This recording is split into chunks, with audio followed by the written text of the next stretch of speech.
आपल्या देशातील सर्व 58 व्याघ्र प्रकल्पाची सैर 121 दिवसात मोटरसायकलीवरून पार करत नागपूरचा आशिष यादव बुधवारी आज नागपूरला पोहोचलेला आहे. आशिष, खूप खूप अभिनंदन तुमचं. केवळ 121 दिवसामध्ये तुम्ही फेब्रुवारीला सुरुवात केली होती.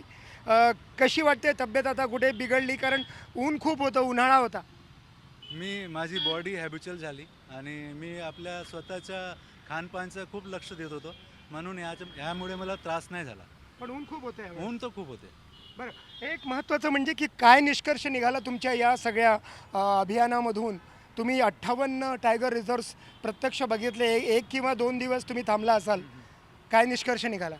काय सांगण्यासारखं आहे?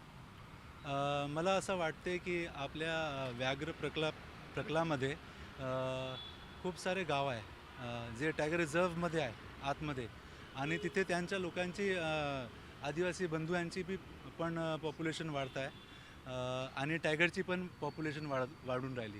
तर त्यामुळे ॲनिमल ह्युमन कॉन्फ्लिक्ट्स खूप जास्त होते. तर जेव्हापर्यंत ते लोक समजणार नाही, ते आदिवासी बंधू समजणार नाही, आणि डिपार्टमेंट आपल्या खूप स्वतः प्रयत्न करत आहे की हे सगळी चीजे स्टॉप जायला पाहिजे. हे लोकांना विचार केला पाहिजे, मला असं वाटते. म्हणजे त्यांना समजावून बाहेर काढलं पाहिजे. तो नाही तर कॉन्फ्लिक्ट सुरू असणार असं आपल्याला म्हणत. दुसरा काय मुद्दा तुम्हाला वाटतं? टुरिस्टसाठी काय सांगाल?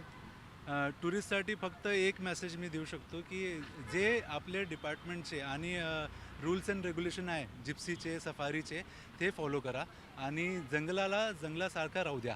आणि जंगलाला असं कुठेही आपला वेस्ट सोडून यायचं नाही आणि ॲनिमलला डिस्टर्ब करायचं नाही. यापूर्वी असं काही कोणी करू शकलेलं नाही. आता या पुढचा काय टार्गेट आहे तुमचा? काय लक्ष आहे?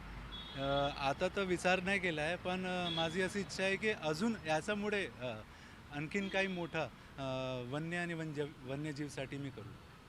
तर जंगलात टायगर कॉन्फ्लिक्ट होत आहेत आणि आदिवासींनी कुठेतरी त्याबद्दल लक्ष देऊन आणि तिथून बाहेर पडलं पाहिजे, त्यांना समजावलं पाहिजे.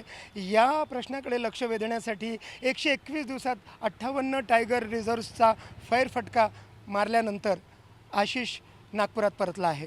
व्हिडिओ जर्नलिस्ट विनय शुक्लासोबत संजय तिवारी, NDTV मराठी, नागपूर.